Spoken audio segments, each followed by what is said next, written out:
অবসর ভাতা এবং কল্যাণ ট্রাস্ট আমাদের সাবেক প্রধানমন্ত্রী দেশমাতা বেগম খালেদা সময় হয়েছিল এবং সেই সময় আমি প্রতিমন্ত্রী ছিলাম। এটা আমরা আন্তরিকভাবে তিনি করেছিলেন এবং এর থেকে যে সুবিধা পাওয়ার কথা সেই সুবিধা থেকে বঞ্চিত হয়েছে শিক্ষকরা। আপনি বলতে বলে গিয়েছেন যে ফান্ড প্রস্তুত হয়েছে, আমি এই বিষয়টি রাখলাম। এবং এমনও শিক্ষক রয়েছে আমার এলাকায় যে তারা অংশগ্রহণের করার পরে এটা একটি করিও পায়নি। এটা একটা নিদারুণ দাবি, এই দাবিটি আমাদের ইমিডিয়েটলি অ্যাড্রেস করতে হবে। আমি করবো ইনশাআল্লাহ।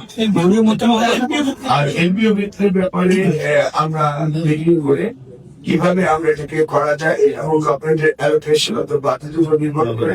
তবে এখানে যদি দুর্নীতি কেউ থাকে তাহলে সেই ব্যাপারে ব্যবস্থা না হবে। মাননীয় মন্ত্রী মহোদয়, যে এখন আমরা সিদ্ধান্ত নেইনি, আমরা এটা ফাইলে রিভিউ করে এবং মাননীয় প্রধানমন্ত্রীর সাথে আলোচনা করতে হচ্ছে।